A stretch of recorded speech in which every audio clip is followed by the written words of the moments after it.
On this live edition of the Anik Florian podcast, we are also scheduled to be joined by lightweight contender Matt Frevola and maybe even Brian T. City Ortega, but it looks as though the steamroller Matt Frevola is going to make his way to the broadcast booth right now. And yeah, a lot of steam for Yair Rodriguez on the ground.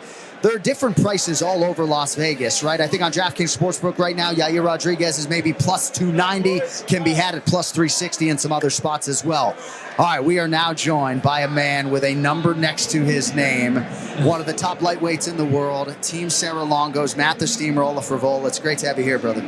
Yeah, man, it's awesome to be in Vegas. Like, I love coming out here, just with the PI, the training, the UFC, and like, this is like UFC fandom right now. I love it. Well, we love your energy, and we're happy to have you be a part of the show today. So in terms of your fighting future, obviously you're coming off the biggest win of your career, and I guess you're just kind of idling right now, waiting for that next matchup. Is that right? Yeah, you know, I'm always in the gym. And honestly, I'm having so much fun right now training, and I'm coaching a little bit and, you know, helping out all my teammates. I'm still sparring. Anybody who needs rounds, like at the gym, they know they just hit me up, and I'm there. And you know, getting better. You know, that's the name of this game, is like evolving. I got some things that, you know, me and Ray and then we're trying to tighten up, and you know, the next one's the big one. You know, it's all these fights are just gonna get bigger and bigger. Matt, do you like cornering? Does it help you mentally, or does it help you to compete when you're in the corner, when you're helping a guy get ready for a fight? Yeah, 100%. Like I love it. You know, because you're in there. Like when you're like cage side like that, I feel like I'm in there with them. You know, right. And just like helping them with their preparation, just talking with them, you know, sharing my experiences with them and helping in any way I can. Like I love this. You know. What's more stressful for you? Fighting or cornering? Cornering. Yeah. Cornering. Because, you know, like the classist thing, when I'm fighting, you know, I can control. I know what I have to do. Right. You know, I've prepared for this, and I know what I have to do. Cornering, I'm like, you know, trying to tell it, you know, I'm coaching, you know. Right. He's got to be in there and do it. So, but it's awesome, man.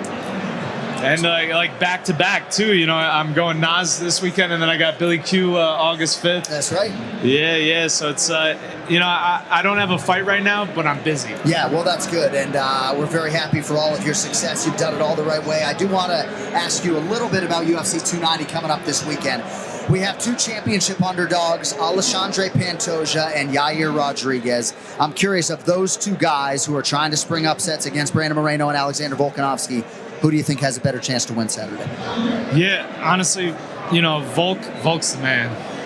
Like I just think he's the man. Those Max Holloway fights, Max Holloway, you know, Max Holloway was the man, yeah.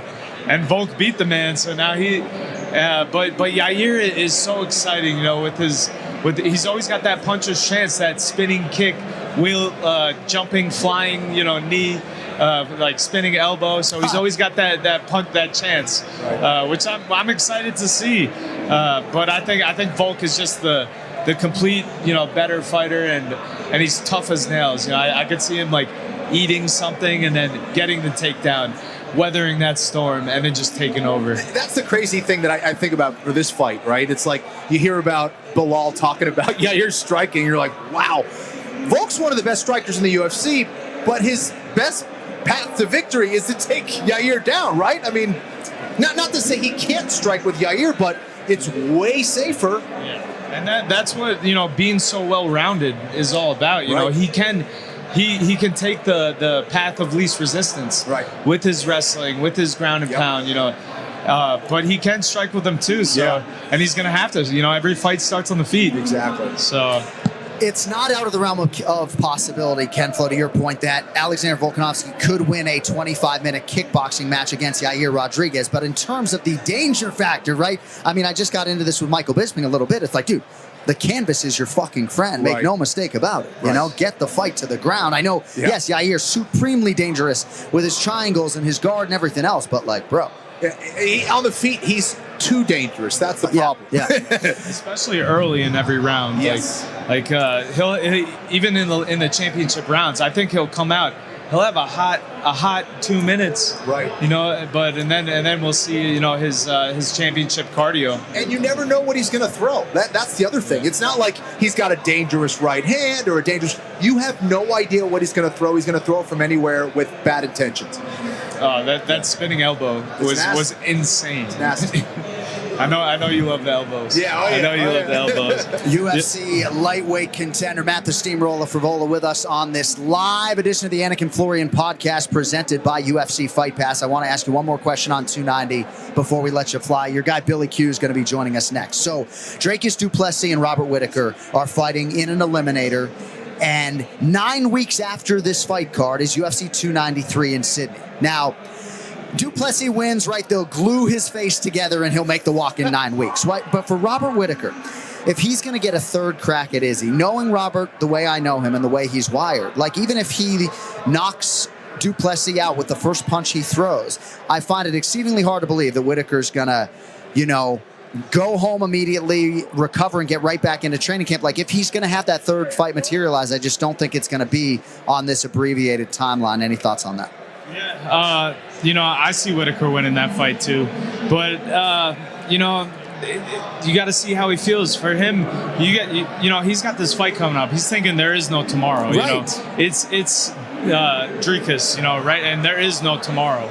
So you got to see how the fight goes. Maybe he goes out there and he gets a quick finish in the first round, comes out and he can come back. I'm sure he wants to. As fighters, we always want to be ready. After every fight, I'm like, yep. Right after the fight, getting right back to training. Like only 1 week of cream rolling this time, but then that turns into a little bit and then like the injuries start happening, and then everybody's got their own timetable, and but you got to stay present. You got to take it one fight at a time. I think Whittaker, has that fight on Saturday, handles business, and then he'll know. Yeah, he'll know. All you can hope is that, the UFC respects that. And in terms of your timetable, I know they featured you on a lot of big cards, on a lot of pay-per-views. I don't have to tell you that we will be doing a pay-per-view at Madison Square Garden in November. Based upon speculation or information, is it your expectation that might be the date for you? Yeah, I always got that starred on my calendar, And I think, it makes sense. Me and Paddy is the biggest, non-title fight out there. I think MSG is the perfect arena for that. It looks like he's back to training. He's back to sparring. I'm getting ready right now. I think we'll have a fun build-up. I hope we get the deal signed soon so that we could really promote the shit out of this and have some fun with it. And then I wouldn't fight this guy if I didn't think that he was like a threat.